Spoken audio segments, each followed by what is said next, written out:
Ok, chicos, entonces, empecemos. Ah, ¿quién me quiere contar qué es lo que hemos estado viendo estas clases?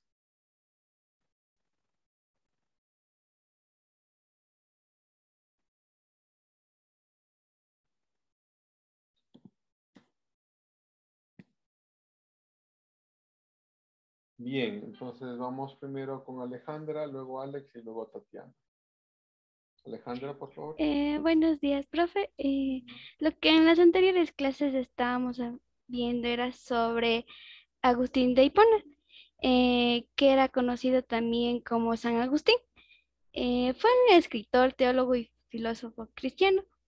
Fue el primer filósofo importante en la era cristiana. Era también quien dirigió una serie de luchas contra las herejías. Fue el máximo pensador cristiano. También sobre Ambrosio de Milán. Fue un destacado obispo de Milán, era un importante teólogo y orador. Fue el primer cristiano en conseguir el poder de las iglesias por encima de los estados. Y también que era uno de los cuatro padres de la Iglesia Latina del Occidente. Eso, profe, gracias. Ok, Alejandra, gracias. Alex. Sí, Licen, yo quisiera igual aportar un poco de Agustín de Hipona, ya que me llamó mucho la atención, lo cual era uno de los grandes creadores de la Iglesia Católica. Y a partir de eso, igual él tuvo varios libros que eran muy interesantes. Y uno de ellos que revisamos era Confesiones, que aparte de que tenía escritos católicos, también nos hablaba sobre alguna teología de los griegos, igual filosofía, historia y demás campos que conformaban una tipo enciclopedia, como pudimos ver, que constaba de varios capítulos, varias partes que eran muy importantes para, tanto para la Iglesia Católica como para la historia de los griegos. Y también nos hablaban un poco sobre varios puntos de Dios y por qué existe la maldad en el mundo, aparte de que tenemos principios religiosos o católicos. Eso les podría aportar. Ok, muy bien, gracias, Alex. Tatiana. Sí, profe. Aportando un poquito más, bueno, como un dato, de San Agustín eran en total unos 13 libros, pero principalmente quisiera hablar también, vimos a San Jerónimo, que él fue quien tradujo, o sea, fue bastante sabio porque conocía, o sea, bueno, fue quien tradujo la Biblia del griego y del hebreo al latín para que sea más accesible para todas las personas. Algo también que vimos la anterior clase y me pareció interesante fue, bueno, ya adentrándonos un poquito a lo que es el tema de la lectura, fue que muchas veces o sea, dijimos que muchas veces en la Inquisición medieval, por así decirlo, muchas veces vemos lo que se figuran los grandes protagonistas o los hechos o los castigos, vemos mucha crueldad así, pero muchas de esas veces no nos ponemos a revisar, por ejemplo, lo que es la historia social o lo que se creía, las costumbres cotidianas, por así decirlo. Entonces, eso me parece interesante también porque, como dice, o sea, solo estamos juzgando lo poco que vemos y no vemos qué hay atrás. Entonces, eso básicamente, profe. Está muy bien, gracias, Tatiana. Y haré algún comentario de eso. Evelyn.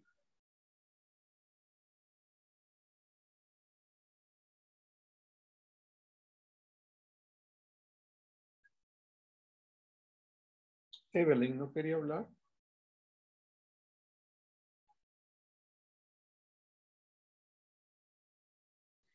Sí, profe, iba a aportar un poco más, pero ya me ganaron la idea. Y No, para dale. no repetir, mejor ya no. Claro. Repítelo. Ya. En las anteriores clases habíamos hablado de San Jerónimo también, el cual, como ya mencionaron, es el que tradujo la Biblia del griego y del hebreo al latín. Él tenía mucho manejo de estas dos lenguas. También se dice que él publicó la Biblia alrededor del siglo IV y él era de la iglesia cristiana. Además de eso, también habíamos hablado de Ambrosio de Milán, el cual decían que fue un destacado obispo y también fue teólogo y orador. Según me acuerdo, dijo que era uno de los 4 padres de la iglesia latina y ya, profesor. Ok, gracias, Evelyn. Silvia, ¿puedes hablar?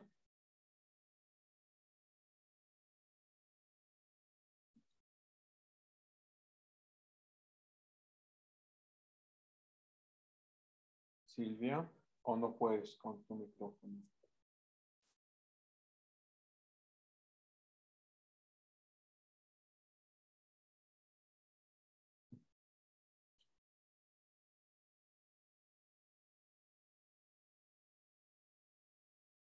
No puedes hablar. ¿Es alguna cuestión de mi parte? Es decir, no lo puedes activar en mi clase, o es de tu parte, tu compu no te ayuda.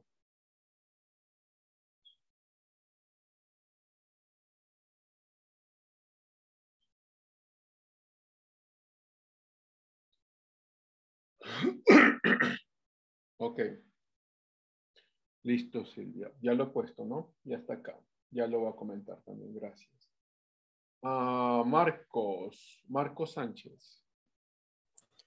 Sí, buenos días, profe. Yo tengo una duda con el tema de la religión y más que todo la parte oriente.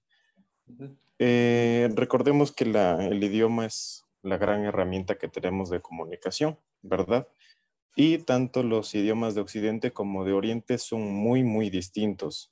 En este caso, si es que Occidente, o sea, con su religión cristiana, hubiese logrado comunicarse de mejor manera con Oriente, hoy en día el cristianismo estuviese muchísimo más arraigado en esa zona, porque recordemos que Asia es una parte muy cerrada con sus creencias, ¿no? No suelen habitualmente aceptar otras creencias que no sean las suyas. Eso, profe. Sí, es posible. Ahora, le puedes dar una respuesta teológica, bueno, no teológica, un poco más histórica. Y claro, una respuesta sociológica, que es lo que has hecho, que está bien. Diría yo, vamos a ver, hay ciertos pasajes en los que queda claro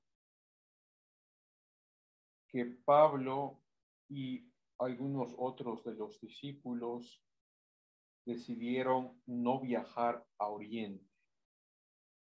En este caso sería pues Asia para nosotros, ¿no? No está claro por qué, porque no se menciona. No está claro por qué, pero deja entender que el propósito principal era llegar a Oriente Medio, ¿no es cierto? Donde, pues, desde Israel, donde se genera el cristianismo. Luego de allí se deriva incluso hasta ciertos bordes de la India. De hecho, me parece que dentro de la tradición católica, si no estoy mal, ustedes pueden buscarlo en internet y me avisan si es que me equivoco, pero creo que Tomás, pues es el que llega a la India. Algunos se movilizan por el norte de África. La mayoría se queda en Israel y Pablo se moviliza, ¿no es cierto?, desde Damasco, lo que hoy es Siria, hasta Grecia. Y de allí, y de hecho hasta Roma, ¿no? O sea, de hecho hasta Italia, ¿no? Pues porque su último viaje fue hacia Roma. Claro, y de ahí se esparce, pues, sobre todo a Europa. También se esparció, de hecho, pues, en Oriente Medio y en África, pues la parte norte de África. Pero después de que viene el imperio musulmán y los musulmanes conquistan estas áreas, pues el cristianismo casi desaparece, ¿no? No pasa lo mismo en el caso de Europa. En el caso de Europa, pues se fortalece altamente. Entonces, habían iglesias que no hablaban ni griego ni latín, ¿no? En las partes orientales con relación a Israel y en las partes africanas. Y si uno toma en cuenta que llegaron incluso hasta la India, pues sí estaban hablando en idiomas diferentes. Y aquí hay algo muy interesante, mira, Marco. Lo mencionan. Otra cosa es decir si es que lo creemos o no, pero déjenme lo menciono. En el libro de Hechos se menciona que algunos de los apóstoles quedaron asombrados e incluso los mismos habitantes de algunas poblaciones griegas quedaron asombrados de que algunos de los apóstoles que no hablaban en griego empezaron a predicar en perfecto griego, ¿no? Porque ya cuando te metes a la parte teológica, pues más o menos queda claro que hay dos tipos de lenguas celestiales, ¿quieres ponerlo, no? Una lengua que, o sea, es decir, que puedes hablar en otras lenguas humanas sin previamente haberlas conocido, y otro lo que se llama como el don de lenguas. Bueno, esto lo encuentras en Hechos. Y yo sí he escuchado, mira, esto no lo digo como evidencia, no, sino como lo he escuchado. Sí he escuchado de gente que ha ido a ciertos lugares específicos, muy distantes, de los cuales no hablan bien el idioma, y que pues de repente empiezan a predicar en el idioma nativo. Entonces, déjame retroceder un poco aquí.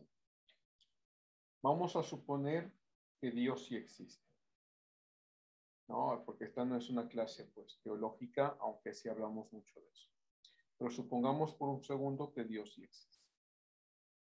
Y es el Dios del cristianismo, ¿no? O sea, el Dios todopoderoso. Es imposible para este Dios dar habilidades lingüísticas a sus seguidores para predicar.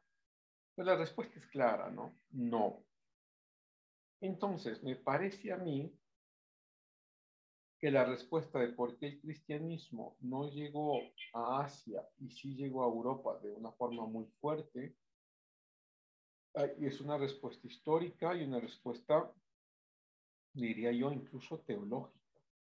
La teológica es, no sabemos por qué les prohibieron, o no sabemos a ciencia cierta teológicamente, por qué se los prohibió ir para Asia. Tal vez iban a ser asesinados, es posible, y el cristianismo se hubiese muerto ahí, ¿no?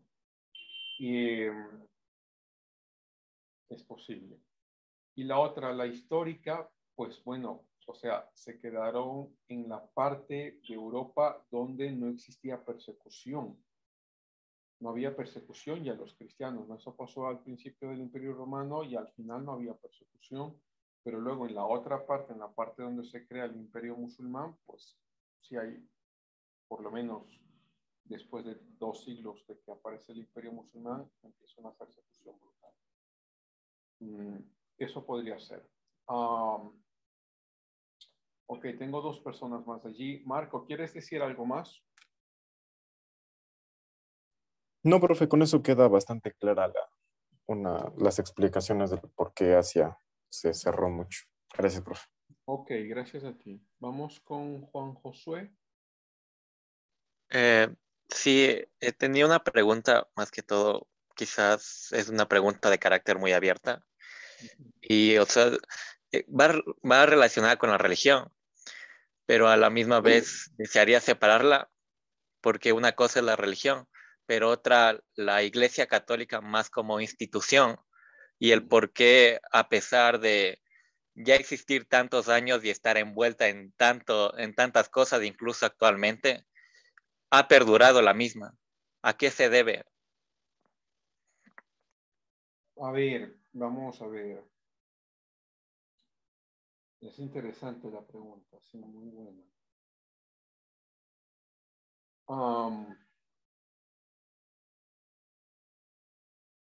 Me atrevería a decir dos cosas. Lo primero, porque el poder político que alcanza la institucionalidad católica fue tan fuerte durante la Edad Media que todo pasaba por el catolicismo, todo. Incluso, pues digo, las cuestiones civiles, es decir, matrimonios, bautizos, quién nace, quién fallece y demás, las registraba era la iglesia. Y eso pasaba aquí en América Latina también. Quien tenía los registros de defunciones, de nacimientos, de bautismos, de matrimonios, de separaciones, era la iglesia católica. Es decir, había alcanzado un nivel de influencia política, social, muy fuerte en gran parte de Europa, que pues se mantuvo, me parece a mí, ahí puedo decir el segundo aspecto, en dos pilares. Un primer pilar que sería un pilar espiritual, pero no me refiero al pilar espiritual de una iglesia real cristiana o lo que sea, no, me refiero a un pilar espiritual porque supo muy bien cómo jugar con la culpabilidad de los creyentes, ¿no? Bueno, por ejemplo, déjenme les cuento ahí muy rápidamente, uno de los aspectos que se queja Martín Lutero en el siglo XVI es que la Iglesia Católica está vendiendo los perdones de los pecados. Está vendiendo, literalmente vendiendo, ¿no? Lo que se llama la compra de indulgencias. Es decir, si tenías dinero, podías ir a la iglesia, comprar un certificadito allí que te diga tal persona, ha sido perdonado de estar 5,000 años en el purgatorio. Y lo firma el obispo tal. Y para conseguir ese certificado tenías que pagar. ¿No? O sea, sabía jugar muy bien con la culpabilidad de la gente. Y a veces la culpabilidad, ahí me detengo yo un segundo, es muy poderosa.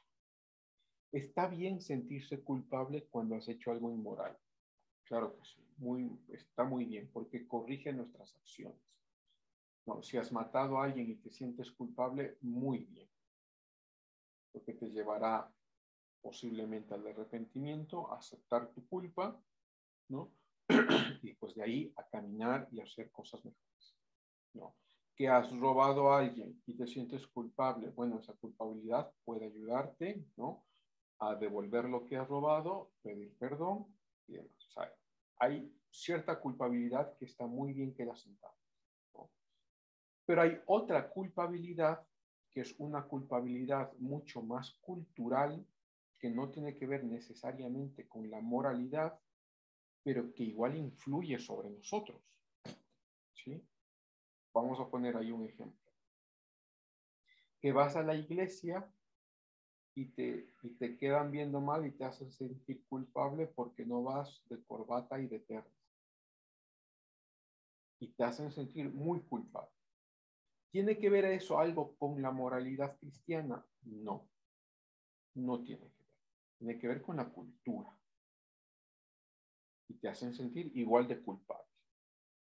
¿Sí? Ese sentimiento es muy poderoso, porque genera sumisión. Como digo, está muy bien que uno sienta culpabilidad en cuestiones de moralidad, muy bien, ¿sí? Porque nos ayuda en la mayor parte de casos a ver las cosas en las que nos hemos equivocado y poder pedir perdón y cambiar, ¿no? Pero en cuestiones que no son de moralidad, sino en cuestiones que son culturales, esa culpabilidad genera sumisión. ¿por qué no ha venido a misa a las 5 de la mañana todos los días? Y te hacen sentir culpable por eso. ¿Por qué no ha dado usted el diezmo? Y te hacen sentir muy culpable por eso.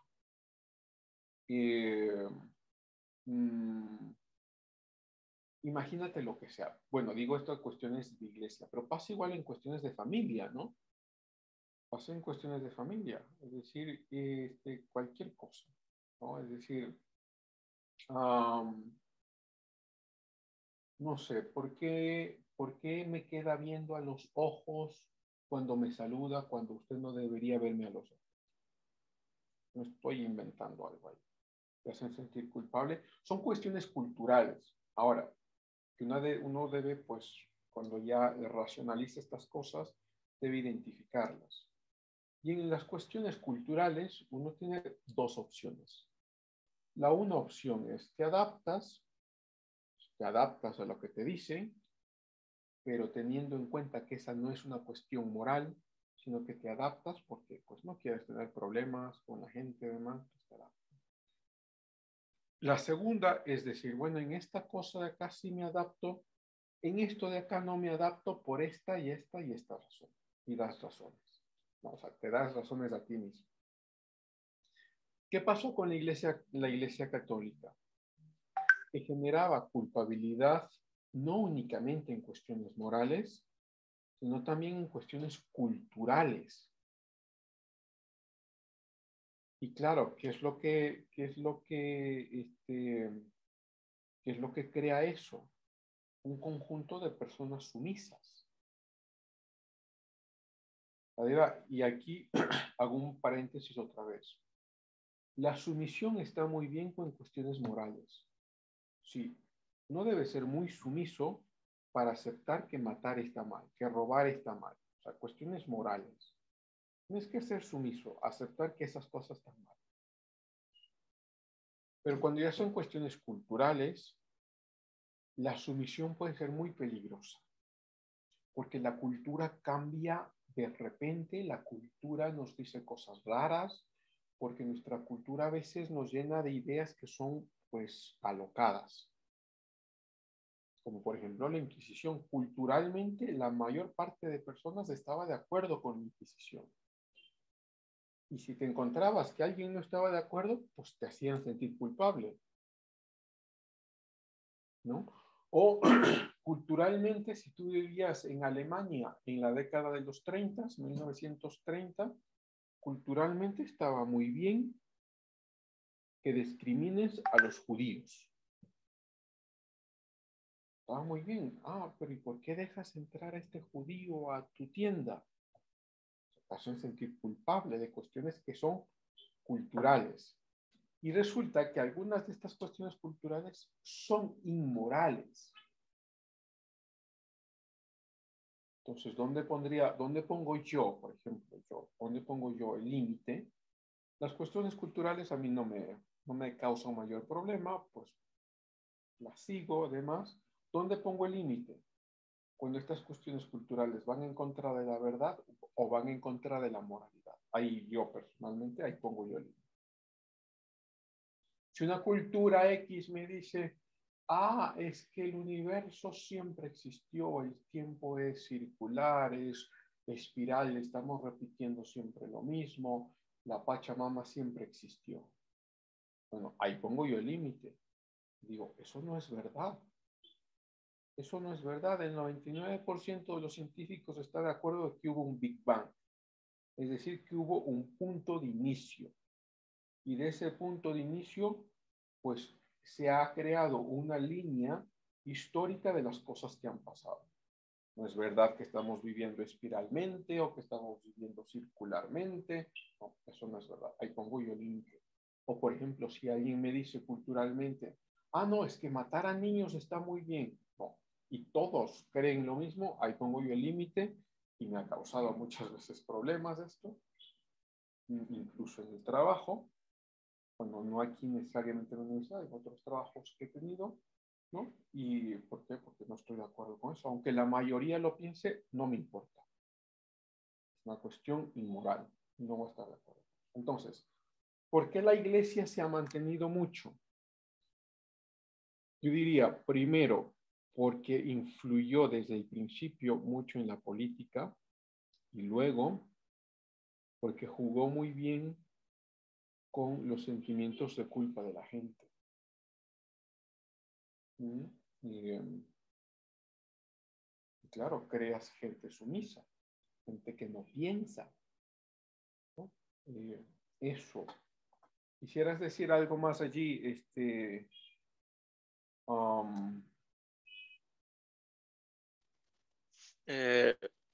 O sea, tenía la misma idea, porque en varios escritos de filósofos alemanes describían a más que toda la institución religiosa como una cadena de ADN en la cual ya se instauró la misma y es difícil porque formó parte de un fenómeno social y los fenómenos sociales son parte de la vida y que están involucrados tanto como usted menciona, de que están en todos los actos presentes en nosotros, tanto que cuando morimos necesitamos a alguien que dé una ceremonia, cuando nos casamos igual, en todos los actos, cuando nos bautizamos, ya es todo un fenómeno social prácticamente. Eso. Ok, Juan José, muchas gracias. Luisa, Catherine. Sí, profe, mi pregunta viene a raíz de todo lo que han mencionado mis compañeros y es como que a qué acuerdo o cómo y quién se pone de acuerdo como que para poner, el máximo líder como que decir de la iglesia es el Papa, pero mi pregunta es como que quién llega a acuerdo de poner al Papa y como que quién fue un primer Papa para la Iglesia Católica y también sería como que porque hubo mucha corrupción y así a raíz de lo que dijo mi compañero anteriormente, si ellos no sentían culpa o no sé, algo así. Muy bien. Es una buena pregunta. Déjame a ver si encuentro acá y les comparto. Dame un segundo.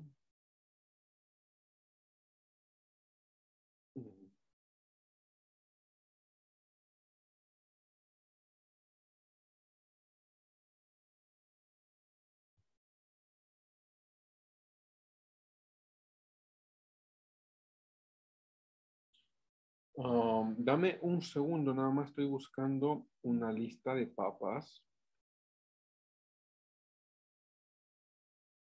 La comprensiva.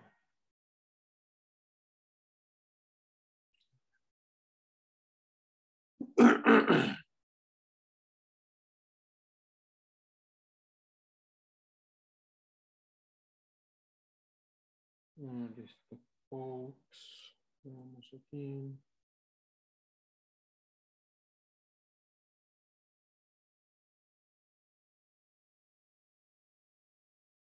Ajá, cliente, Alexander,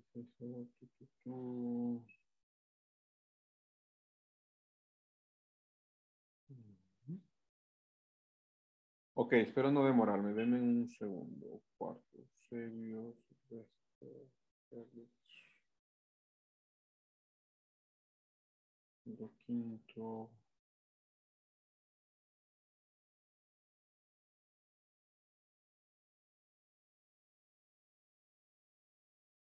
Ok.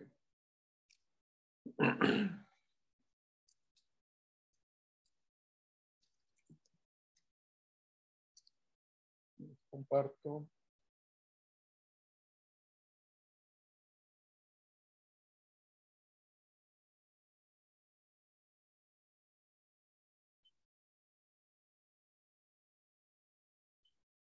Bien. ¿Quién escogía? Vamos con lo primero que habías preguntado. ¿Quién escogía los papas? Vamos a ver. Y hasta el siglo VIII, el que escogía a los papas fue el emperador romano del Imperio Bizantino. Y ellos escogían los papas. El primer papa que se escoge directamente desde el Imperio Bizantino es el Papa León.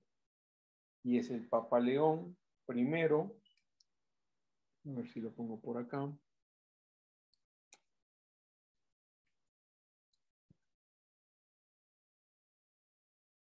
Ahí está, ¿no? Y es el Papa León I el que crea lo que se conoce ahora como la doctrina petrina. ¿Qué es eso? Que todos los papas que siguen vienen de la línea de liderazgo de San Pedro o de Pedro. Esto no existía antes del siglo V.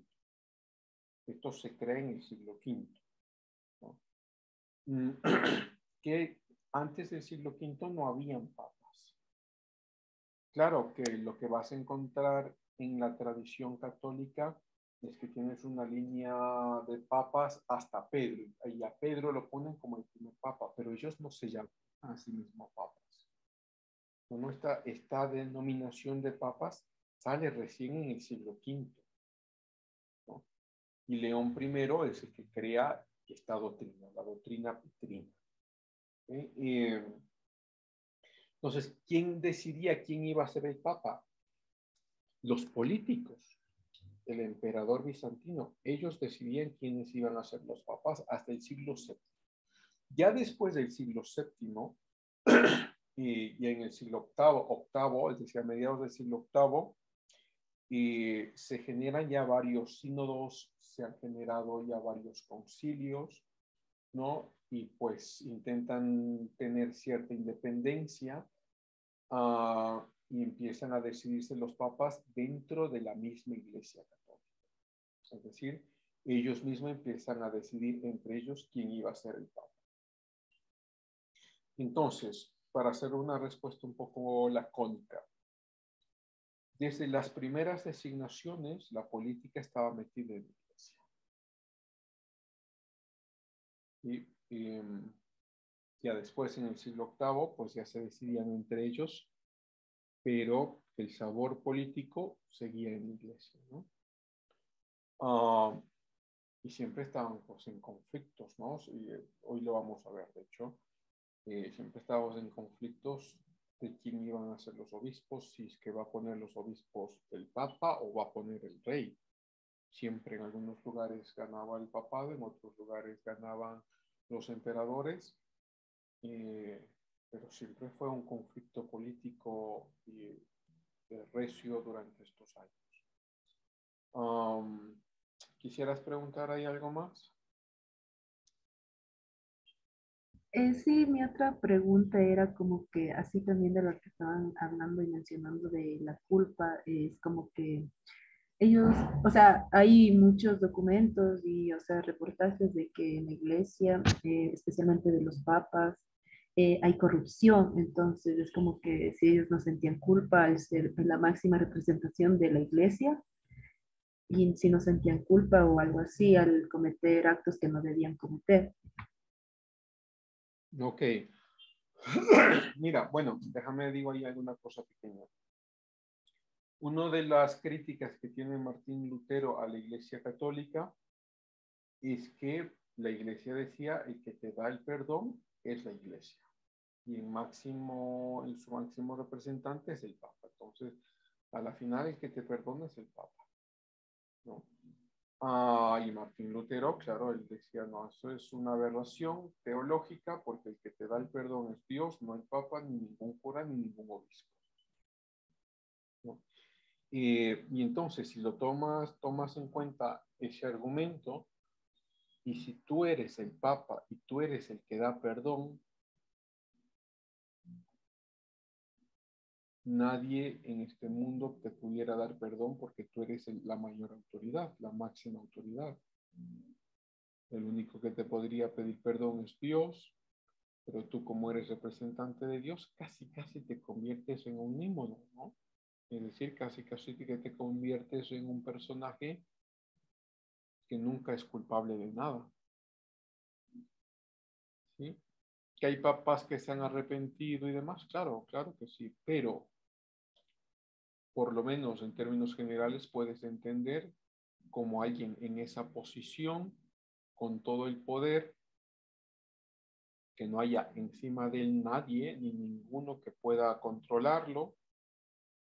Claro, queda a expensas, ¿no?, de él mismo. Si yo considero que debo pedir perdón, lo hago. Si las cosas que he hecho son malas, pero creo que no debo pedir perdón, nadie me va a exigir pedir perdón, entonces me quedo callado. Puedes entender una actitud similar con todos los problemas que tiene la iglesia por dentro, ¿no? Sobre todo con estas acusaciones que hay siempre de pedofilia o acusaciones que hay siempre pues, de acosos, ¿no?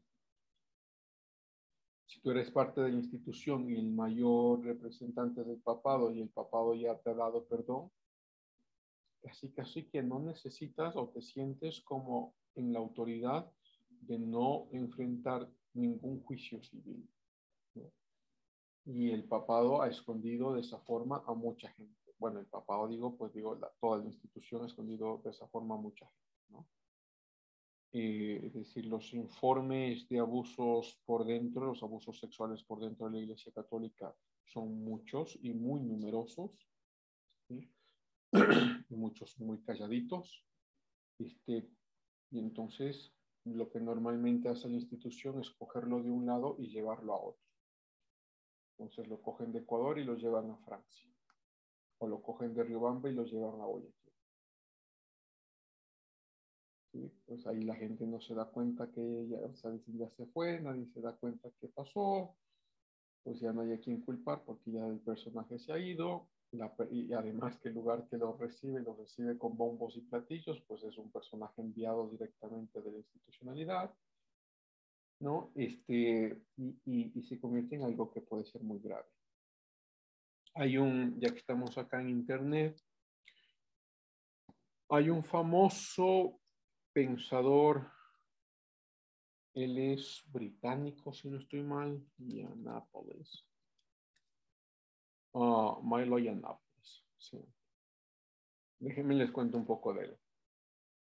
Milo Yiannopoulos de pequeño era muy católico, muy dado a ser parte de todo lo que organizaba la Iglesia Católica, era ayudante dentro de la Iglesia, ¿sí? Y de muy chiquito siempre estuvo dentro de la Iglesia Católica. Les estoy contando lo que él mismo dice. Bueno, ya en su juventud, a partir de los finales de los 20 años, principios de sus 30 años, sale claramente que es gay y se declara como gay, ¿no? Y empieza a salir abiertamente a hablar sobre, pues, su tendencia sexual, pero con una diferencia. Milo fue siempre, y yo lo he escuchado muchas veces, muy honesto, muy honesto. Y él decía, yo soy gay. Hay un libro, de hecho, que él sacó, déjenme lo encuentro acá. A ver dónde está. No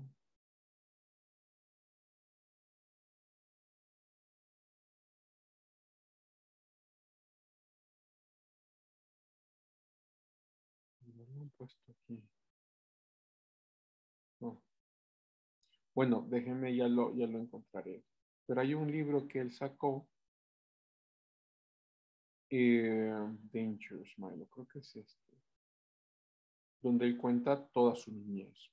Pues, ¿y qué es lo que pasó? Que él fue abusado por un cura, lo abusó constantemente, ¿no? Y desde allí le empezó a gustar los hombres. Y él es, como digo, brutalmente honesto. A mí me gustan los hombres porque un hombre me abusó, ¿no? Y sin embargo, él se declara a sí mismo católico.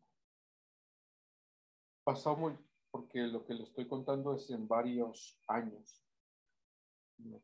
Ha pasado el tiempo, la última vez que lo escuché, él reconocía que seguía siendo homosexual, reconocía que su tendencia es un pecado y que él había ya perdonado a la Iglesia Católica y que estaba intentando regresar a los caminos católicos. Eso fue lo último que escuché de su propia voz. Entonces, y en el libro, bueno, no sé por qué no aparece acá. Sí, es raro que no aparezca. Pero bueno, en el libro que él sacó, él menciona cómo él conocía, no sé por dentro, de muchos de estos sistemas de encubrimiento que existe dentro de la iglesia, ¿no?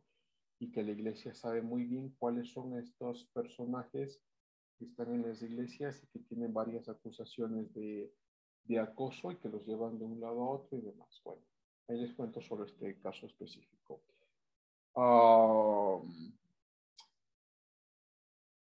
Jefferson. Sí, profe, mi pregunta era acerca de lo que estaba hablando sobre los papas. Em, o sea, antiguamente tenían algún tiempo en sí que debían ajustarse a ese nombramiento o se jubilaban prácticamente cuando ellos morían o los mismos reyes incluso les cambiaban. O sea, ¿cómo era esto, profe? Y otra cosa con lo que acaba de decir. O sea, ¿qué sucedía en sí si es que las autoridades se enteraban o llegaban a sus oídos de que los papas o los sacerdotes hacían de abusar prácticamente a los niños? Igual no pasaba nada o les mataban, no sé cómo era ese aspecto ahí, profe. Ok, muy bien, Jefferson. Solo menciono, ya encontré el libro, se llama este acá. Este es el primer libro que, bueno, tiene algunos ya. Este se llama Diabólico. Y ya les voy a poner, dice,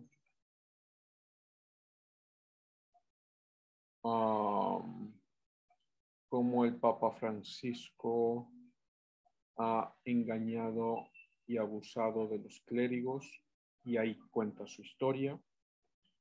Estos libros de acá yo no los he leído, Cómo ser pobre, dice acá, y el último que ha sacado es Cómo ser heterosexual. No sé en qué anda ahora este tema, pero es muy interesante escucharlo. De lo que decías, Jefferson, bueno, pues vamos a ver, no hay mucha evidencia de lo que pasaba en estos años de la Edad Media, ¿no? O sea, conocemos de cuestiones generales. Lo que conocemos es ya información del siglo XX y siglo XXI, eso sí hay bastante información. Y lo que hacían es lo que te estoy contando, muchos encubrimientos, y cuando ya se encontraba alguien, se lo sacaba de ese lugar y se lo enviaba a otro lugar. Y cuando ya finalmente las cuestiones eran como muy públicas y muy notorias, solo en esos casos, pues se expulsaba a estas personas de la iglesia, o se expulsa todavía a estas personas de la iglesia, pero en la mayor cantidad de casos, son escondidos, ¿no? Y aunque puedan recibir alguna reprimenda, aunque puedan recibir algún castigo, pues nunca saldrá a la luz pública. No siempre estarán parte de la institución, los llevarán de un lado a otro para que tenga algún tipo de sanación o de tiempo de peregrinación y demás. Pero esto pasa como en la mayor parte de casos. Esto es de hecho lo mismo que dice Milo. Y en los casos que ya son muy públicos, muy notorios, que ya se les ha ido de la mano, pues en esos casos se los expulsa de la iglesia, ¿no? Eso, Jefferson. ¿Querías decir algo más? No, profe, ya ahí me quedó claro ya. O sea, más que todo era mi pregunta o sea, por lo que en ciertos aspectos, creo que hace unos 5 años habían dado a conocer algunos casos de esto de abusos sexuales que se había dado por parte de papas, o sea, anteriormente. Y igual, como usted lo dijo, trataban de encubrirlo hasta cuando se haga públicamente algo, o sea, como que más llamativo en sí para que ahí sí puedan ya sea llevarlo a la corte incluso. Sí, sí, sí. Está muy bien. Pero bueno, uno puede pensar que estas cuestiones son de los últimos años. No, no, ha pasado mucho tiempo, de larga data, ¿no? Y de hecho, pues desde el punto de vista protestante, el problema principal o uno de los problemas principales para entender por qué pasa esto es que la iglesia pide a sus curas que sean célibes, que estén en celibato, que no tengan ninguna relación amorosa ni se casen con nadie. Lo contrario pasa en las denominaciones protestantes, ¿no? En las denominaciones protestantes, de hecho, se espera que el pastor esté casado. Se espera que tenga hijos. ¿No? Porque no debe ser, pues no, desde el punto de vista protestante, no debe ser célibe. Los únicos que deben ser célibe o que deben estar en celibato son aquellos que tienen el don como Pablo, el resto que se casa, dice el Pablo mismo, ¿no? Bien, Diana, espérame Diana un segundo. Catherine, ¿quieres decir algo final ahí? Sí, papá, es acerca mismo de esto, que, o sea, ahorita el papá de ahorita, no sé si estoy mal, que había salido en las noticias de que todo asunto que sea de, por decir, de acoso, que sea acusado a un miembro de la iglesia, ya no va a ser llevado por la iglesia, sino por las autoridades. Eso había decretado como que el papa mismo, y no sé si estoy mal o si me podría corregir. Bueno, esperemos que sea así. Si es que es verdad, esperemos que sea así. No, yo no lo he escuchado. Esperemos que sea así.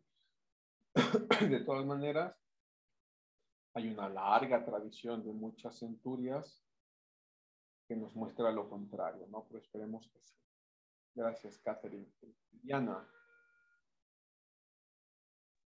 Buenos días, profe. Bueno, para responderle un poquito a mi compañera Talagua, yo sé que hay, como decir, un juzgado en la Iglesia Católica donde hay un abogado. Y de hecho pasó aquí en Santo Domingo que no sé si se descubrió, no sabemos nunca si fue verdad, pero era un caso de abuso sexual y este caso se fue hasta Roma, hasta donde el Papa. Y el Papa de una, o sea, lo votó y él ya no es cura. Por lo tanto, yo creo que sí está yéndose a manos de alguien jurista o de la sociedad, ya no está tomando el caso el Papa como ser. Y profe, para preguntarle que en vista de tanto abuso sexual y de tantas cosas malas que han pasado en la Iglesia Católica, ¿por qué no hay, no sé, una asociación o una institución donde evite o donde ya elimine estos casos? O sea, no sé cómo será para que, porque son tantas cosas que han pasado, los papas cometen tantos pecados como ser, y no se hace nada, entonces no podemos seguir así, yo creo. Eso, profe. Ok, muchas gracias. Mira, déjame empiezo con lo último, Diana. Existe un problema ahí y es que los niños no están abiertos a acusarlos. ¿Y por qué pasa muchas veces esto? Por el sentimiento de culpa. ¿Cómo? Mira, tú tienes un sobrinito, ustedes algunos que quizás ya sean papás, tienen hijos allá. Los adultos podemos ser muy manipuladores con los niños, muy manipuladores. Y fácilmente les podemos hacer crear un sentimiento de culpa con el cual crece y con el cual queda pues oprimido casi toda su vida. Por eso es como muy importante, ¿no? Que nosotros como padres o como tíos estemos conscientes de esos e intentemos en lo mínimo manipularlos, ¿no? Porque les hacemos sentir culpables por cualquier cosa y los niños crecen así. Imagínate en el caso de un abuso, el poder que tiene una autoridad espiritual sobre un niño es inmenso, es muy gigante.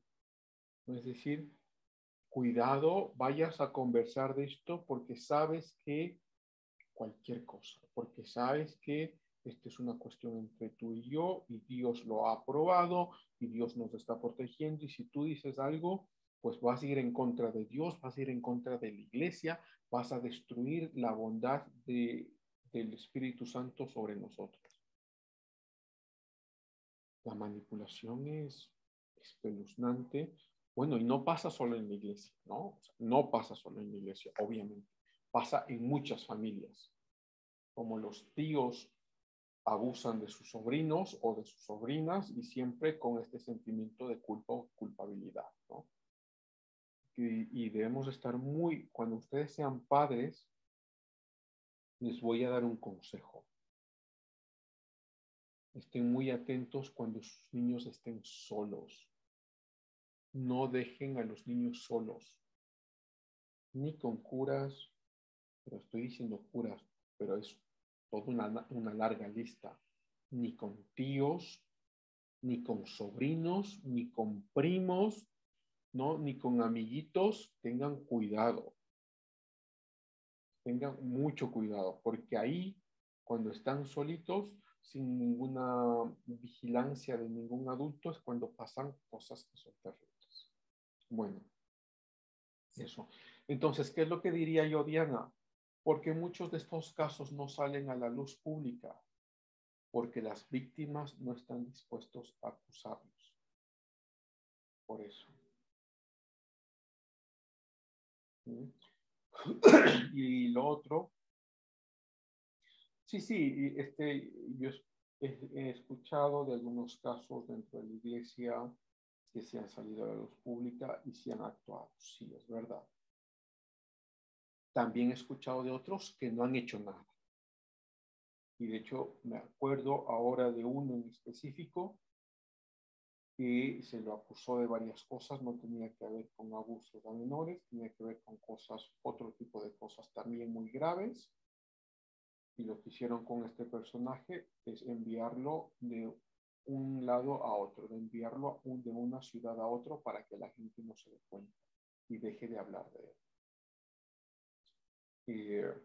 Pasan las dos cosas, ¿no? Y Ana, ¿quieres decir algo más aquí?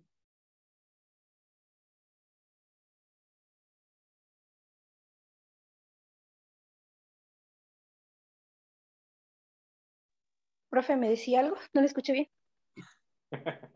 ¿Sí estabas escuchando? Sí, le escuché, profe, solo que parece que se cortó de ratito. Pero sí le escuché. No, También para aumentarle un poco, algo final. quería decirle que de hecho hay mucha gente que se está retirando de la iglesia por estas cosas. Entonces yo creo que deberíamos cambiar también y desde niños empezar con buena educación. Sí, bueno, mira, lo que diría ahí, los principales responsables de la educación no son los profesores, no son los curas, no son los tíos o los abuelos. Los principales responsables de la educación de un niño son sus padres.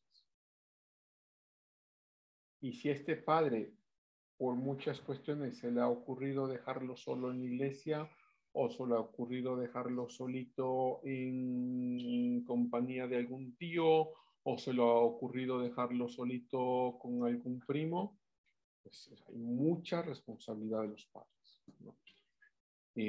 Bien, gracias Diana. Ok, hay varias personas que últimamente están, pero a fuego ustedes, ¿no? Quieren hablar todo ahora. Como que se nos acaba el semestre ya. Pues hablemos, hagamos algo. Voy con Tatiana y luego con Jackie. Sí, profe. Con respecto a lo que dijo Diana, la verdad me parece muy interesante el comentario que, bueno, al menos el último comentario que emitió. Pues bueno, de esto le había preguntado en clases anteriores que por qué la iglesia está perdiendo, por así decirlo, sus feligreses.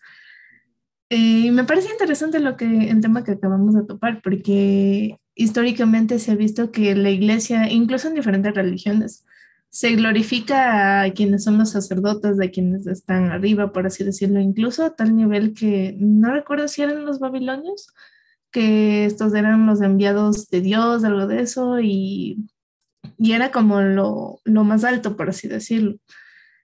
Pero creo que, o sea, una de las razones igual por las que están perdiendo fue por esto mismo, porque ahora se está destapando muchas cosas que ha pasado en la iglesia y que muchas veces tal vez incluso no lo veíamos o no se divulgaba, por así decirlo.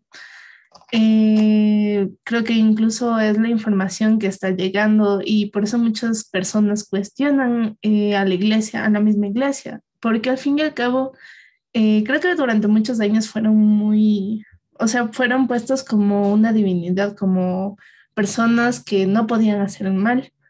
Entonces, por ejemplo, en este caso de los niños, o sea, era como que sí, había mucha maldad en la iglesia, había pederastas, cosas así, pero era como que si es que ellos son unas buenas personas y por qué hacen esto así, pero no salía mucho a la luz. Entonces las personas creían aún más y tenían ese sentimiento, como usted lo dijo anteriormente, como de sumisión y quedaba ahí como ser. Pero en cambio ahora con esto de que se está destapando, de que ya hay muchos casos que vemos que salen a la luz, entonces creo que ese es uno de los factores también que está afectando igual a la iglesia para que haya cada vez menos feligreses. Ujú. Sí, sí, es verdad. Bueno, eso por un lado, pero no es lo único.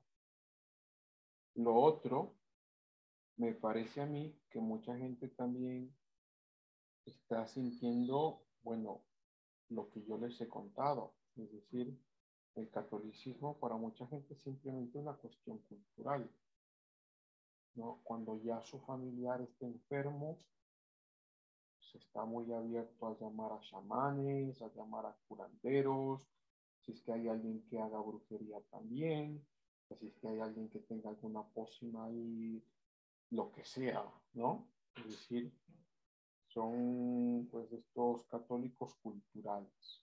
Entonces, cuando eres un católico cultural, lo último que te importa es el catolicismo, sino realmente, no simplemente aparentarlo. Y cuando ya te toca enfrentar cuestiones reales de tu vida, pues fácilmente te apartas de la iglesia, ¿no? Porque no tienes fundamentos en cuáles asentar.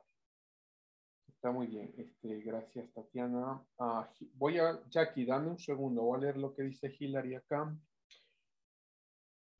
¿Cómo concibe a la Iglesia Católica? ¿Como una iglesia que tiene muchas cosas malas más que buenas o una iglesia que tiene más cosas malas que buenas? Bueno, Jackie, es compleja tu pregunta. No va a demorar mucho. Déjame hago como, a ver, dos comentarios allí. El primero,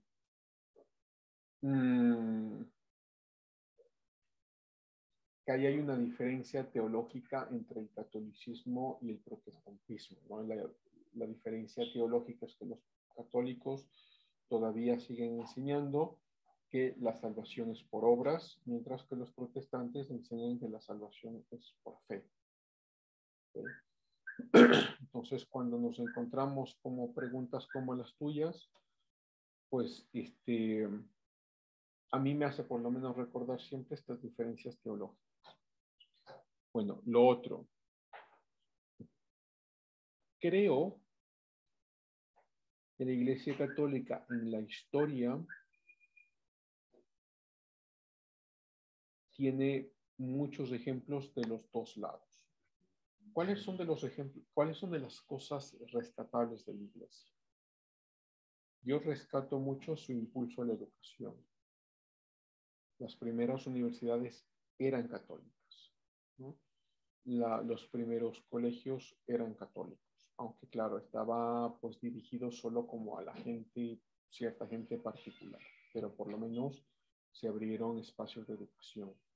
Las primeras conversaciones sobre derechos humanos lo hicieron los católicos, sí.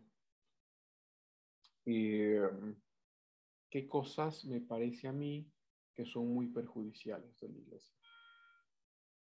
Que la iglesia siempre se ha adaptado a la cultura.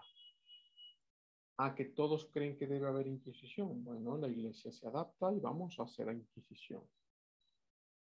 Que ahora los alemanes dicen que debemos perseguir a los judíos. Bueno, la iglesia se adaptó e incluso protegió a varios líderes nazis. Y los ayudó a huir de Alemania.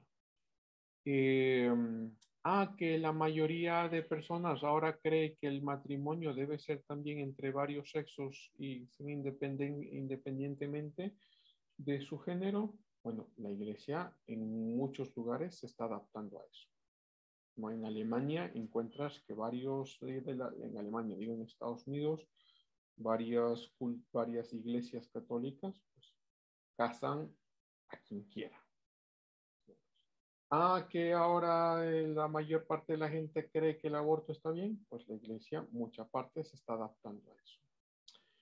Eso me parece que es lo más débil y más perjudicial que ha hecho la iglesia. Es decir, se adapta a los cambios culturales de los momentos, ¿no? Y como se adapta, le da un impulso a estos cambios culturales. Eso es lo que podría decir Hilary. Muy bien. Bien, Jackie, por favor.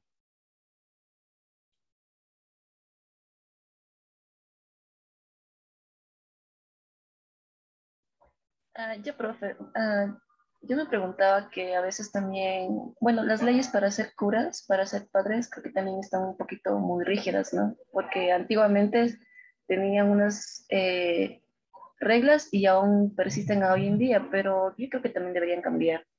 El celibato mismo me parece un poco muy anticuado, porque creo yo, ¿no? Que un cura puede también tener una familia, incluso puede ser como un ejemplo a seguir, teniendo las reglas como los mormones, por ejemplo.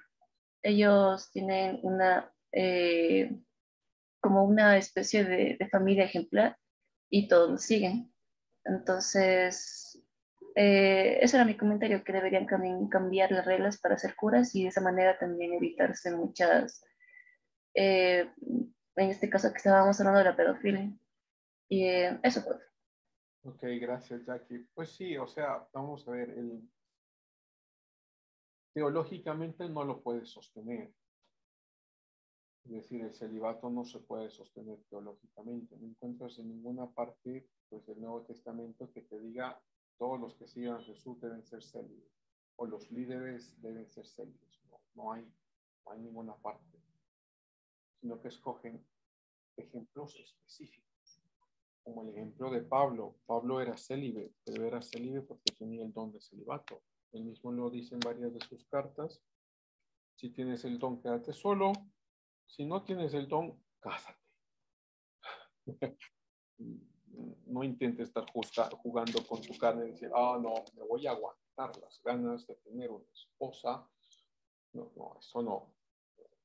Pablo lo está diciendo claramente, deja de jugar con fuego. Cásate. Bueno, eso, lo del celibato. Pero hay otras cosas, ¿no? Hay otras cosas. Hay poder por dentro.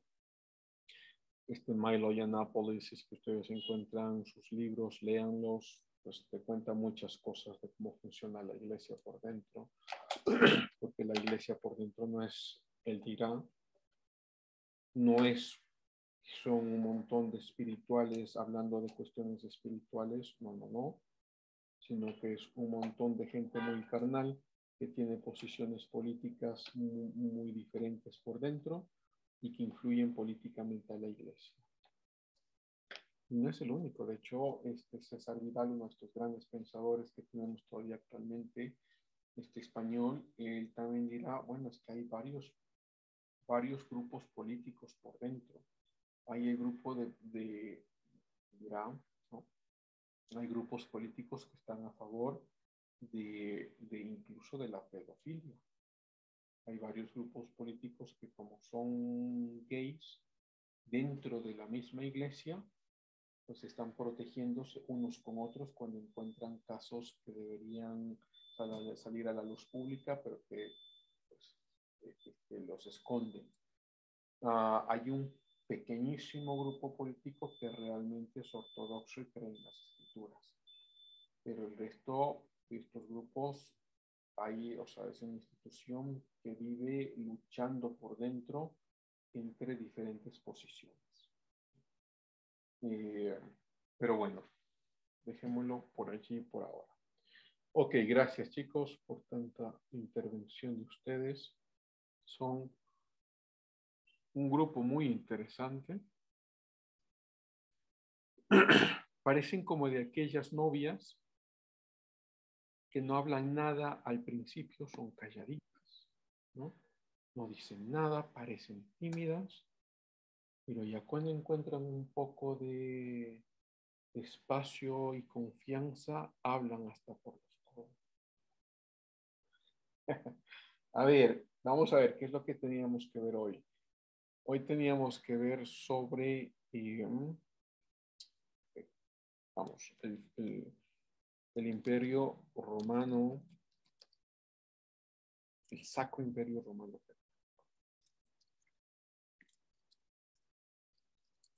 A ver, déjenme lo comparto.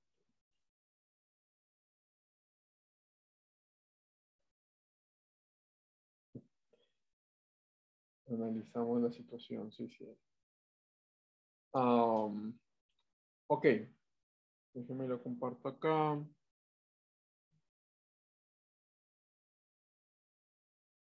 Bueno, no creas, no, los hombres también ocultamos mucho.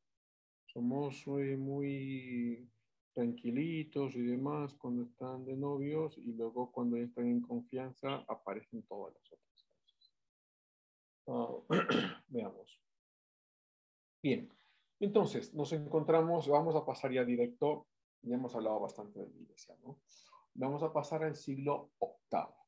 Okay. Entonces en el siglo VIII, pues ustedes ven allí en el mapa, hay muchos reinos, es lo que les decía, desaparece el Imperio Romano, ¿no? Y cada uno tiene pues su propia parcela, su propio reinado, cada uno intenta gobernarse por sí mismo. Y cada uno tiene como reinos muy chiquititos. Estoy en clase. Estoy en clase.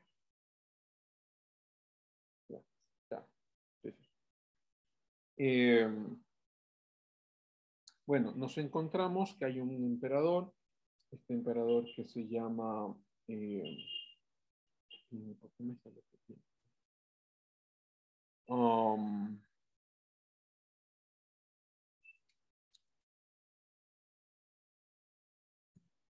Pepín el Franco, ¿no? Bueno, miren ustedes las fechas. Sobre todo miren las fechas para que vean dónde nos encontramos actualmente. ¿Sí? Bueno, este emperador Pepino, que es un emperador que se encuentra más o menos entre, vamos a ver si ustedes están viendo mi mouse por acá, entre los límites de los imperios francos y de los imperios germánicos, más o menos por acá. ¿Okay? Este emperador entonces, pues, tiene la idea de crear un nuevo imperio, un imperio grande, un imperio, pues, que se parezca a lo que teníamos antes, como un imperio romano.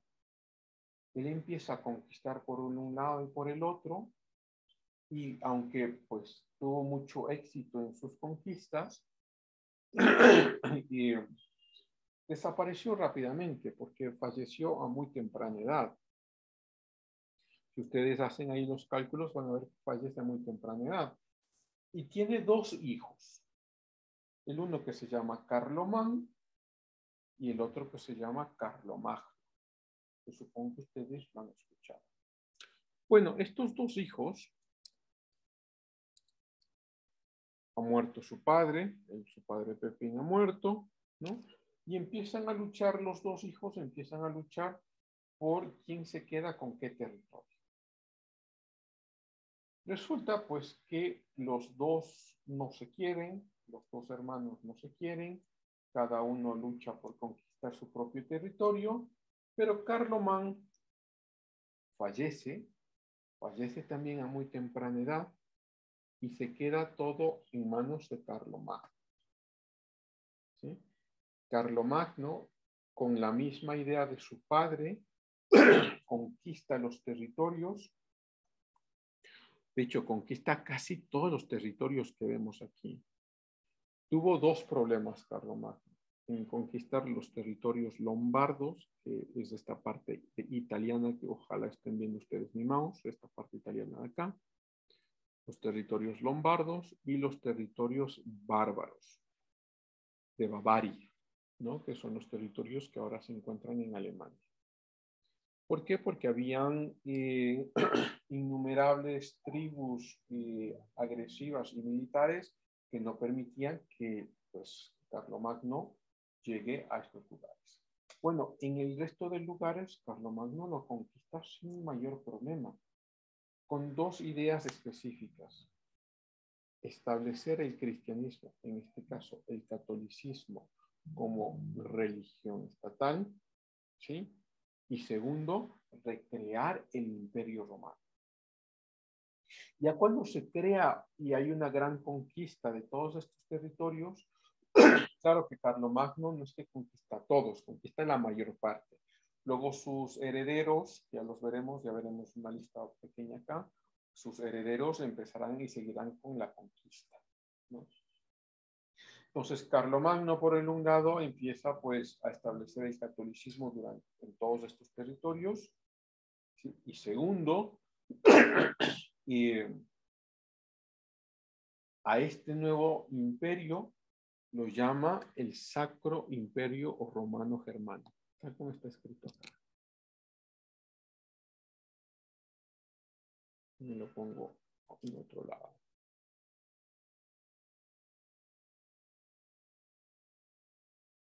Bueno, ¿por qué sacro? Porque esta vez el Imperio Romano no va a ser un Imperio Romano basado en religiones herejes, no. Ahora va a ser un Imperio Romano basado en el catolicismo. Por eso es sacro. De hecho, en latín se dice Sacrum Imperium Romanum. Lo pongo acá.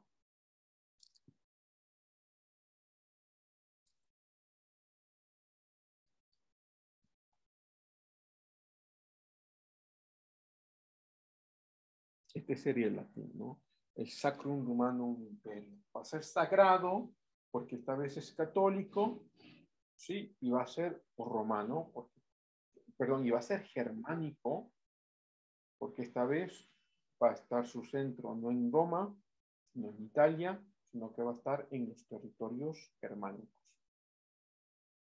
Bueno, todo esto que conquista Carlomagno y que luego conquistarán también sus herederos, es lo que se conoce como el primer Reich, ¿sí? El primer imperio. Supongo yo que ustedes han escuchado algún rato por allí, cuando están hablando de Hitler, siempre dicen el tercer Reich, ¿no? Vamos a construir el tercer Reich. Siempre que se habla de Hitler, la intención de Hitler era construir el tercer Reich. Bueno, ¿de dónde sale eso? Reich en alemán es imperio, ¿no? ¿De dónde sale eso? Sale de acá. El primer Reich es el Sacro Imperio Romano Germánico. Es un imperio grande, gigantesco, ¿no? Es un imperio que lleva, claro, está en los territorios germánicos, está la base, pero llega incluso hasta Italia, está toda la parte de Francia, una parte de España, no toda España. De hecho, España se mantiene independiente por mucho tiempo, nunca lograrán conquistarlo, porque España, por el un lado, pues estaba siendo independiente, sí, pero por el otro lado, pues había sido conquistado por el imperio musulmán. Bueno, eso ya lo veremos después, pero no llegan a España. Solo una parte pequeña, la parte occidental de España, lo que se conoce como el Imperio de Aragón o el Reino de Aragón. Hasta allí llegaron, ¿no? Déjenme les muestro para que lo vean bien. That's right.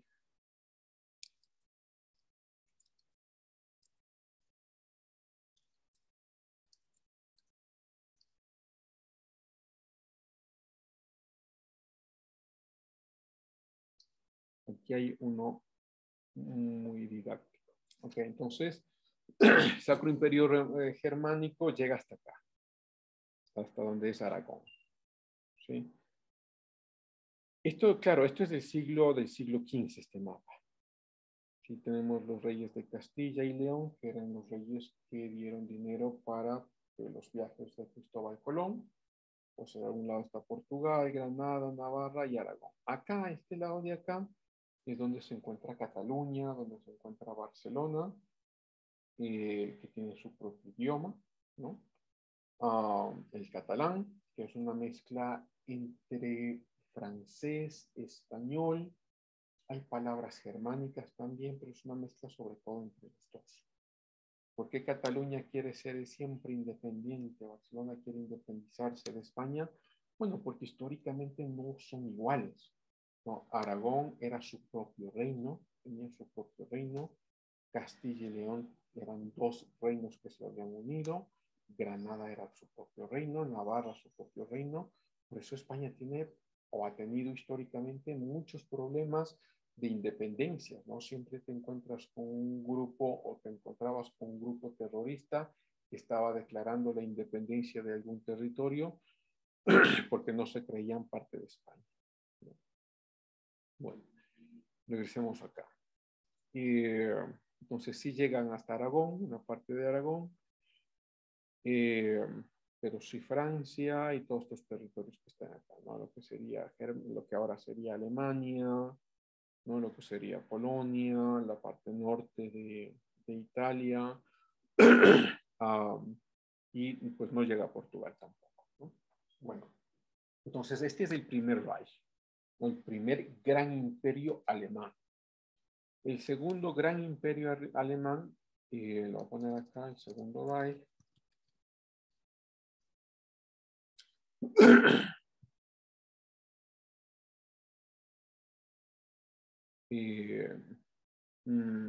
Es lo que se conoce como el imperio, y no está acá, está aquí, pero este es el nombre. No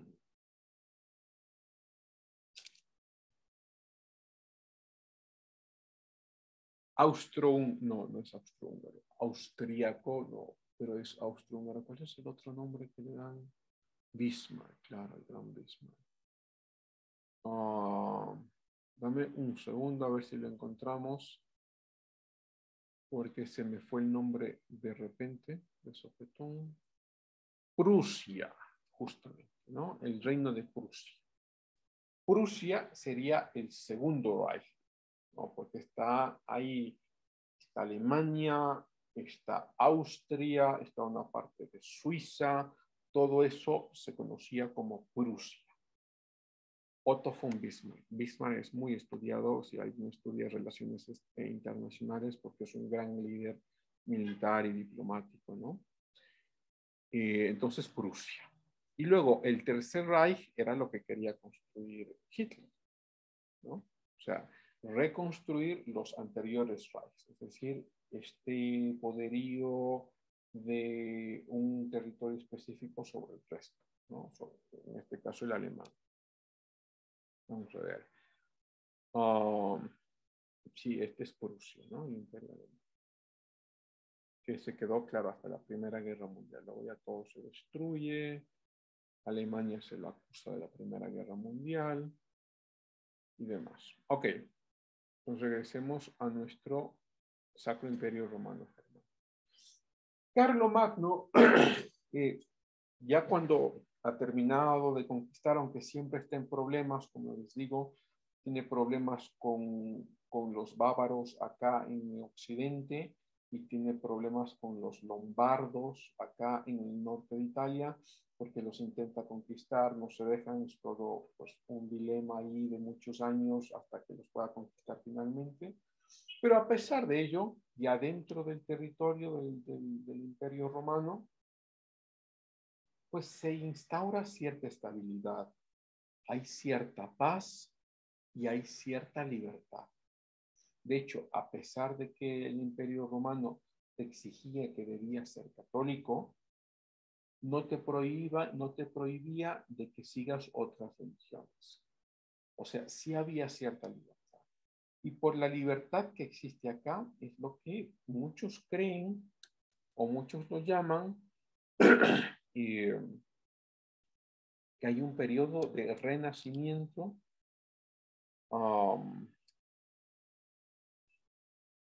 que se llama el renacimiento carolingio.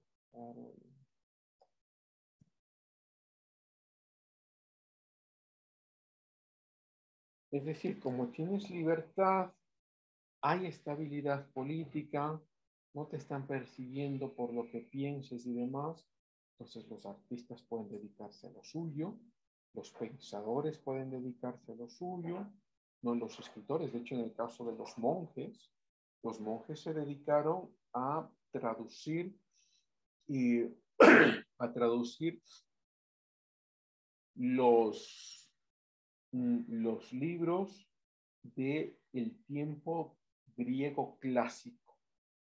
Entonces se tradujeron los libros de Platón, los libros de Aristóteles, los otros libros de Hipócrates, los libros de, bueno, de todos los pensadores que vimos algún rato de Grecia, todos esos, los libros se tradujeron.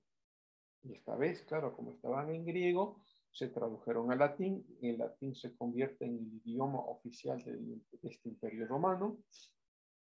¿Sí? Cuando hablo Imperio Romano, tengan en cuenta que no estoy hablando del Imperio Romano antiguo, sino simplemente por cuestiones mucho más prácticas, ¿no? Se llama Imperio Romano, pero es otro imperio. Y entonces hay una gran actividad académica, una gran actividad escolástica que permite que los grandes escritos que se tenían en Grecia, los grandes escritos que se tenían en Roma, se los mantenga y se los tenga hasta ahora. ¿Por qué sabemos de Sócrates? ¿Por qué sabemos de Platón o de Aristóteles? ¿Por qué sabemos de eso ahora? Porque los monjes de los monasterios se dedicaban a copiarlo. Claro, lo mismo hacían con el Nuevo Testamento, con el Antiguo Testamento, con la Vulgata, sí hacían lo mismo, pero también con estos otros escritos. Y aquí, para desmentir algunas de las cosas que a veces se dicen por allí, y no es que se dicen solo en memes, sino que a veces se los escucha incluso en grandes pensadores a nivel internacional. Hace muy poco, hace un par de años, creo que fue en 2015 por ahí, hubo un gran debate, un debate que fue transmitido por redes sociales y demás, de este historiador Tom Holland. Eso recordarán ustedes que algún dato hablé de él. Este historiador inglés, Tom Holland, estuvo en un debate con Grayling, A.C. Grayling. A.C. Grayling es un filósofo inglés también. Los dos, pues, en cada una de su área. Pero A.C. Grayling había publicado un libro sobre historia de la filosofía. Y resulta que en este libro, en una parte de este libro, menciona que lograron sobrevivir, los escritos griegos lograron sobrevivir a pesar de que los católicos y los cristianos en general estaban quemando las obras heréticas de los herejes. Bueno, Tom Holland lo enfrenta justamente en este punto y le dice, eso no es verdad. ¿Cómo es entonces que tenemos los escritos de Platón? ¿Cómo es entonces que tenemos los escritos de Sócrates, que tenemos los escritos de Aristóteles? ¿Cómo es posible si los quemaban? Y es porque los monasterios cuidaron tanto de estos libros que los copiaban, y los copiaban ya no del griego a griego, sino del griego a latín, y por eso podían leer y podían entender lo que había escrito Aristóteles, Platón, Heráclito, todos los que quieras que estén allí, ¿no? Y este es como uno de estos mitos que se tienen todavía, ¿no? Que los católicos pues quemaban libros por aquí y por allá. Sí hubieron ciertos eventos, sí hubieron ciertos eventos de quema de libros, pero en general, en la mayor parte de tiempo, porque miren, vamos a ver, muchos de estos historiadores también cogen eventos específicos de lugares específicos. Dicen, miren en Alejandría lo que pasó en Alejandría. Vinieron los católicos y quemaron los libros de una de las principales bibliotecas que teníamos en Alejandría. Eso es lo que hacen los católicos. Y el evento es real, es verdad. Sí, la iglesia de Alejandría se quemó, es verdad, sí. Pero la mayor parte de cristianos, la mayor parte de la iglesia no quemaba libros, los conservaba, los traducía y los traducía a latín. Entonces, ¿qué es lo que pasa? Y esto ustedes deberían haberlo visto. Si no lo vieron, pues manténganlo por lo menos en la mente. Que los historiadores tampoco son prístinos, ¿no? Es decir, que demuestran la verdad, solo la verdad y únicamente la verdad. No, no, no, no. Los historiadores están llenos de complejos, están llenos de ideologías, están llenos de posiciones propias.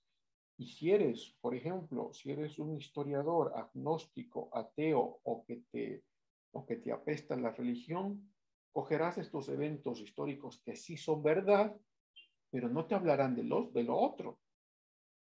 No te hablarán de que la mayor parte de los monjes y de los monasterios no quemaba libros, sino que los mantenía. Pero te contarán de que cómo quemaron, ¿no es cierto?, la biblioteca de Alejandría, y así son los cristianos. No te contarán lo otro, como por ejemplo, si eres un historiador culturalista, es decir, que la cultura es lo primario, lo primero y lo más importante para tu vida, te dirán, te contarán de todas las barbaridades que hizo el Imperio Español en América Latina, pero no te contarán nunca de cómo era este lugar antes de que vengan los españoles. Todos los sacrificios humanos, todas las persecuciones, todas las matanzas y muertes que habían aquí antes de que llegan los españoles. Pero te contarán, sí, de cómo lo salvaje que eran los españoles. Y dejarán de lado el resto. Entonces, no crean que los historiadores son prístinos. Y si te van a contar toda la verdad de la historia, no, no, no. Hay muy pocos historiadores muy buenos que te contarán todo. Pero hay una gran parte de historiadores que están,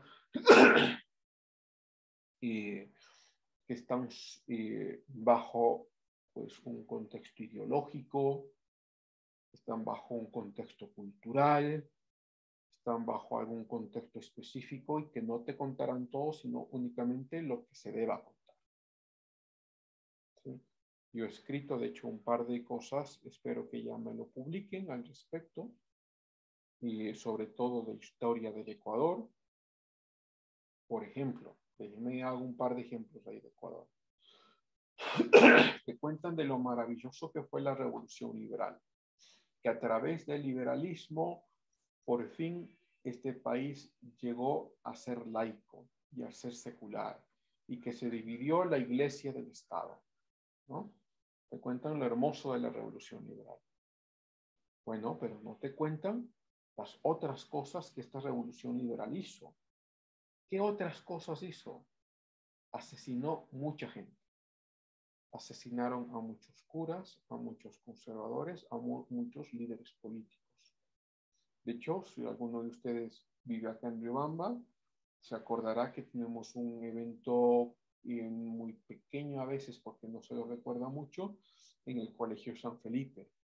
En el Colegio San Felipe los liberales llegaron mataron a los curas, o sea, llegaron al colegio, mataron a curas dentro de la misa que estaban dando y luego los persiguieron dentro de sus cuartos.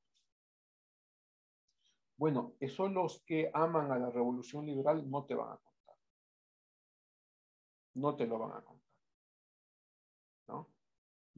Es lo mismo que pasa, por ejemplo, en los libros de escuela y de colegio, en los libros de historia. Como estos libros de educación se construyeron durante el tiempo del socialismo del siglo XXI, entonces lo que van a hacer es contarte lo hermoso y lo bello que ha sido el socialismo y te van a contar lo feo, lacónico y horrible que ha sido el neoliberalismo. No te van a contar las otras cosas. No, por eso es importante mencionar esto, porque a veces, como ustedes están iniciando en este crecimiento de la historia, entonces nos creemos pues que un historiador ha dicho lo que ha dicho y esa es la verdad última. No, de ninguna forma. No. Hay cosas, muchas cosas que algunos historiadores no te la cuentan porque están colmados con alguna ideología, ¿no? Y no te lo quieren contar. ¿Okay? Entonces, mire, este es el caso de Daisy Gray, ¿no? Vamos a ver si es que encontramos algo específico acá.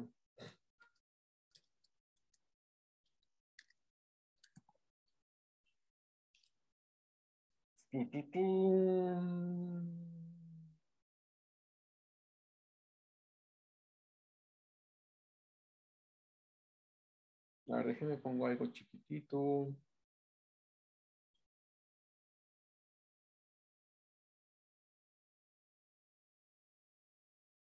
Veamos. No me demoro en esto y terminamos. ¿Okay?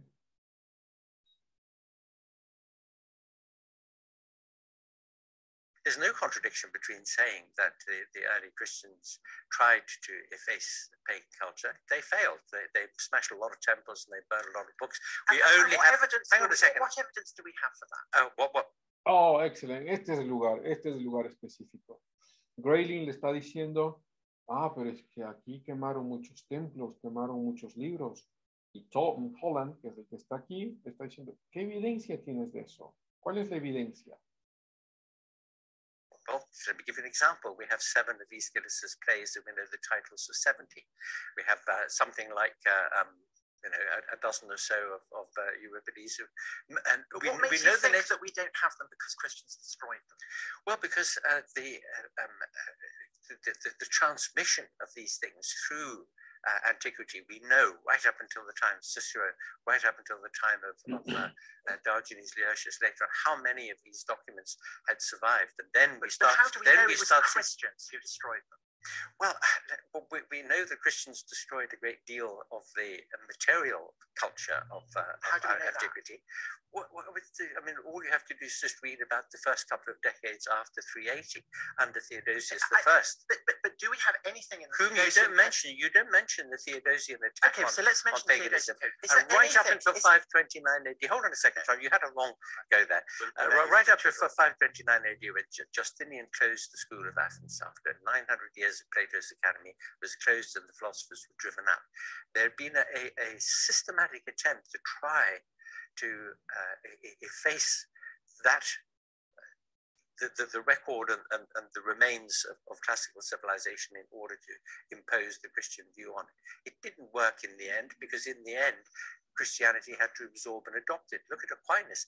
The reason why Thomism is the official religion, the official philosophy, beg your pardon, of the Roman Catholic religion is because Aquinas had to take over the Aristotelian corpus wholesale. So, that in itself is enough of an example. But, you're trying to stress this idea that there was something really exceptional about the picture of Jesus as, he was poor, he was a carpenter's son, he was tortured to death by the Romans and died a slave's death and so on. This somehow is very special. On the contrary, it's just another example of a debate which had been going on for quite a long time in the classical period about the position of the individual and the relationship that individuals have to others. So, for example, in classical Athens in the 5th and 4th centuries, the idea of how you treat a slave, I mean, if you were to read some of the accounts of this, of manumission and of the right and proper method of dealing with your household servants and so on, you would see that ideas of respect and of kindness and liberality, oh yes, I mean, there are plenty of examples. You read Xenophon and Xenophon Economicus talking about how the wife in the household, in order to have a good relationship in those days, must treat them well and so on. And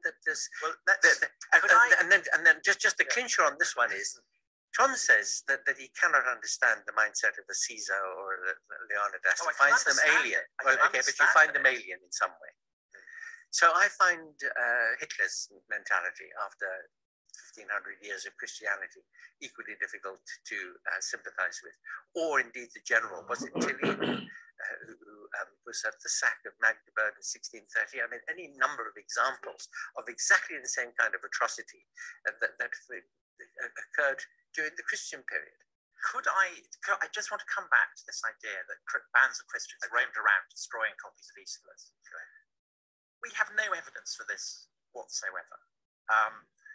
There's nothing in the Theodosian Code that prescribes that classical works should be destroyed.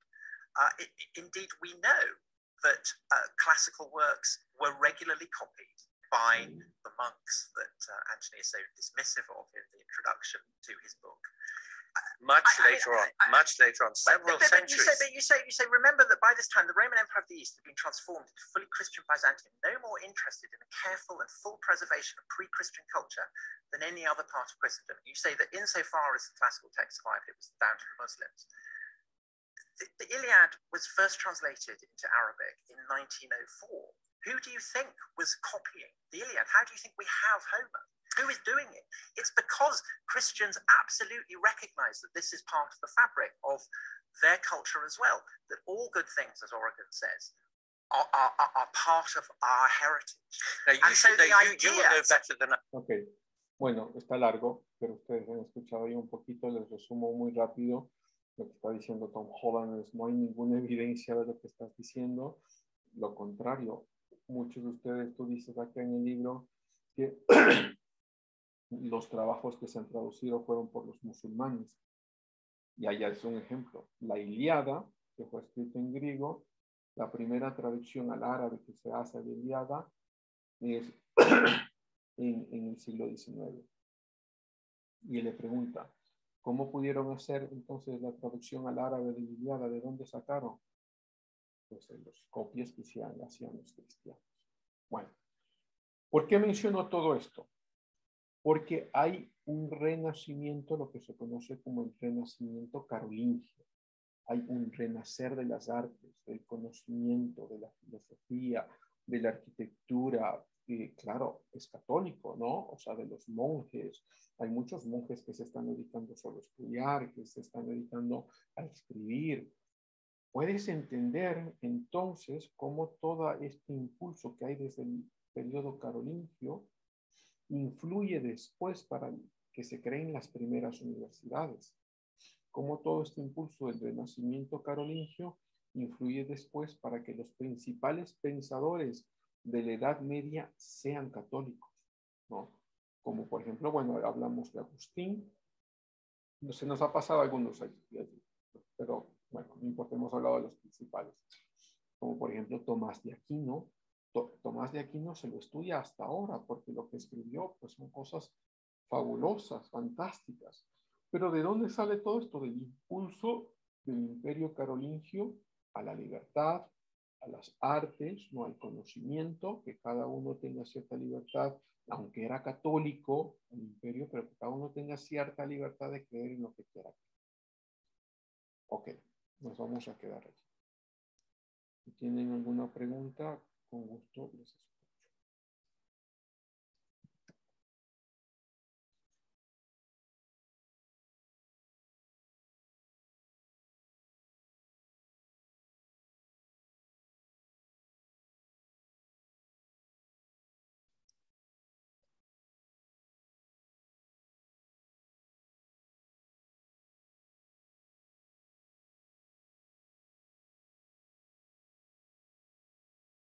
Ok. Lisbeth Estefanía. Presente, profe. Gracias, Nacheli Alejandra. Presente, profe. Gracias, Melanie Brigitte. Ana Melanie Bonini. Catherine Jimena. Presente, profe. Gracias, Silvia Gabriela. Ok, ya te veo, Silvia, gracias. Rodrigo Anthony. Presente, profe. Gracias, Carla Viviana. Carla Viviana. Ahí está. Heidi Gisela. Presente, Lisa. Gracias. Dayana Anabel. Presente, Lisa. Gracias. Evelyn Dayana. Presente, Lisa. Gracias. Luis David. Presente, profe. Gracias. Erika Jacqueline. Presente, profe. Gracias. Kevin Daniel. Presente, profe. Gracias. Marta Maribel. Buenas tardes, Lisa, presente. Gracias. Juan Josué. Presente. Gracias. David Alexander. Presente, profe. Gracias. Tatiana Lisset. Presente, profe. Gracias. David Alejandro. Viviana, ya te acabo de ver. Acabo de ver lo que has escrito. Ok. David Alejandro.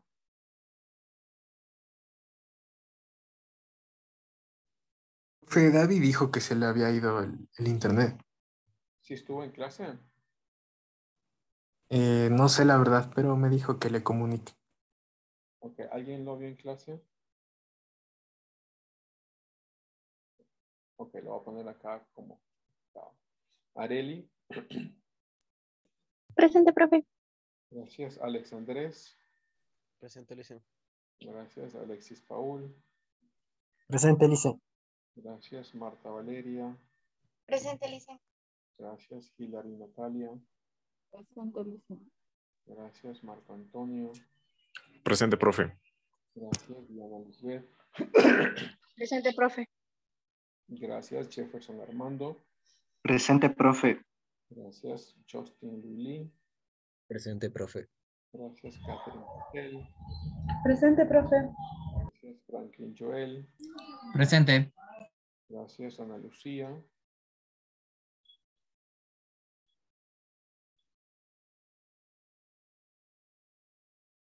Ana Lucía. Bueno, está conectada, pero supongo que no está. Presente, profe. Ok, listo. Edwin Joel. Presente, profe. Gracias. Natalie Viviana. Presente, profe. Gracias. Amanda Selena. Ya no viene, ¿no? Ok, chicos.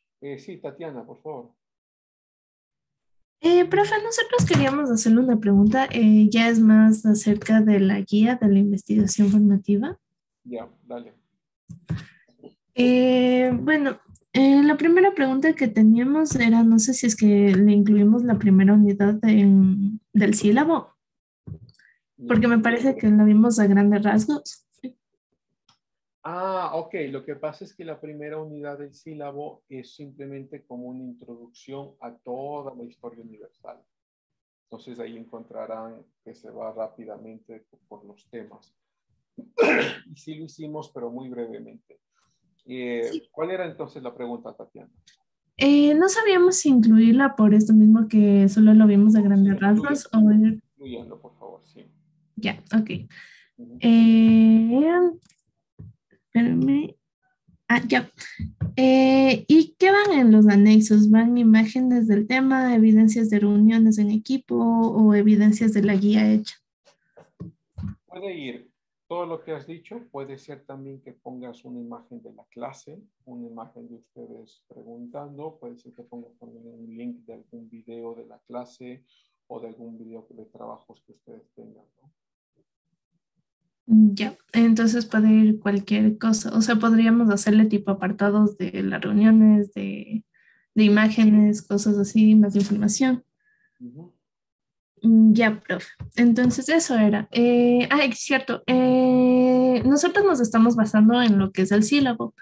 Estaría bien, por ejemplo, si es que le hacemos, por ejemplo, los pueblos mesopotamios como un título y subtítulos del Imperio Babilónico, cosas así. Sí, sí, sí, eso está bien. O sea, la mejor guía que pueden tener ahí es el sílabo, ¿no? Entonces se basan en las unidades y dentro de las unidades cada uno tiene sus temas y algunos pocos subtemas, ¿no? Ya, profe. Eso era. Muchas gracias. Ok, Tatiana, con gusto. Listo, chicos. Nos vemos entonces la próxima semana. Cuídense mucho. Gracias, profe. Nos cuídense.